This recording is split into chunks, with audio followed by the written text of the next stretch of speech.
Hello twin soul.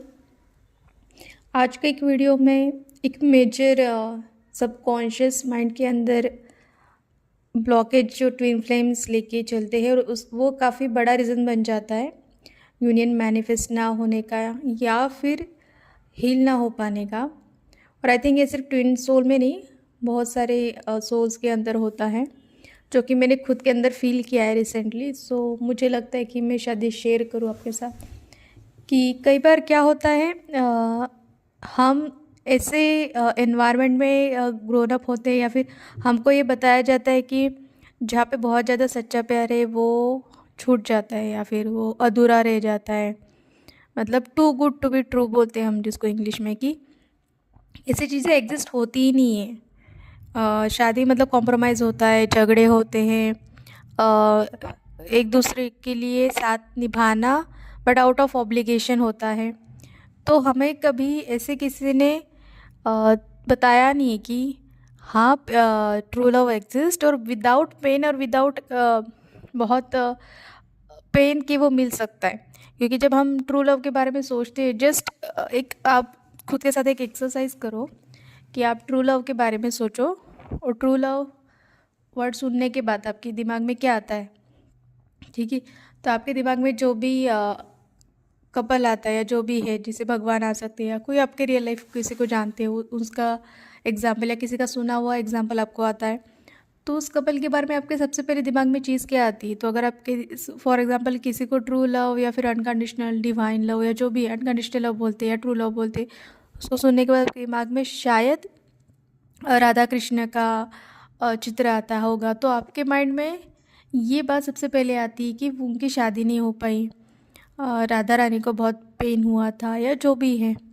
या फिर आपने जब ट्रू लव वर्ड सुनते हो तो आपको हीर रांझा या जो भी है, इन तरीके के एग्जांपल्स याद आते हैं कि जिनका एंड काफ़ी बुरा हुआ था। ठीक है, तो ये सारा क्या है ना, हमारा सबकॉन्शियस प्रोग्रामिंग ये है कि ट्रू लव है मतलब पेन होना चाहिए। ठीक है, ज़रूरी नहीं है कि ट्रू लव पेनफुल ही हो। ये हमारी कंडीशनिंग है कि जो चीज़ बहुत अच्छी है उसके लिए बहुत ज़्यादा मेहनत एफर्ट्स करनी पड़ेगी। और आई थिंक यही सारे ट्विन सोल का प्रॉब्लम है कि उनको लगता है ट्विन तो इतनी बड़ी चीज़ है, मतलब भगवान की जैसी चीज़ है जो उसके लिए मुझे बहुत ज़्यादा एफर्ट बहुत ज़्यादा पेन झेलना पड़ेगा, उसके बाद वो मुझे मिलेगी। हाँ, ये सच है कि इस जर्नी में आपको काफ़ी हर्डल्स आते हैं, ऑब्स्टेकल्स आते हैं, उसको काम करने में ओवरकम करने में काफ़ी मेहनत करनी पड़ती है या फिर काफ़ी आपको लर्निंग के साथ चलना पड़ता है। बट इसका मतलब ये नहीं कि ट्रू लव हमेशा पेन के साथ ही मिलता है या ट्रू लव का एंडिंग हमेशा पेन में होता है, या ऐसे आप कोट्स को बार बार रटते हो कि मोहब्बत हमेशा अधूरी रह जाती है या जो अधूरी रहती है वही ये सच्ची मोहब्बत है। ये सारा प्रोग्रामिंग आपको अनलर्न करना है, मतलब दिमाग से निकालना है। तो उसके लिए आप अफर्मेशंस करो, माइंडसेट चेंज करो। ठीक है, अगर आप ऐसी मूवीज़ सॉन्ग्स देख रहे हो, स्टोरी सुन रहे हो, ठीक है, तो वो बंद कर दो, क्योंकि वो कहीं ना कहीं सबकॉन्शियसली आपके माइंड पे इम्पैक्ट कर जाती है।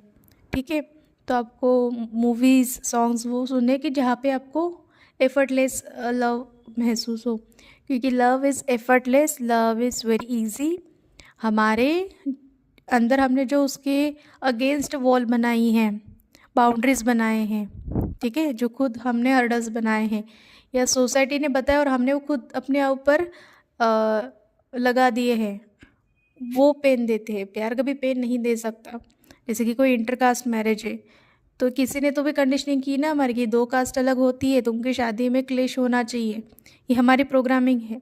तो हमारा सबकॉन्शियस उसी तरह से बिल्डअप होता है कि if you go for a intercaste marriage आपके क्लेश होना ही चाहिए। ठीक है, तो यही प्रोग्रामिंग आपके लाइफ में फिर मैनिफेस्ट होती है, या फिर वो फियर की वजह से आप उस चीज़ों के बारे में फियर पैदा कर लेते हो। ठीक है, तो फियर क्या है, आपके लाइफ में मैनिफेस्ट होती है। तो इसलिए हमेशा अपनी प्रोग्रामिंग इस तरह से करना है कि whatever the case, true love is easy, true love is very beautiful and you don't have to go through pain to get a true love. या फिर ट्रू लव का एंड हमेशा बुरा होता है, या ट्रू लव कभी मिलता नहीं है, या ट्रू लव को पाने के लिए बहुत तपस्या करनी पड़ती है।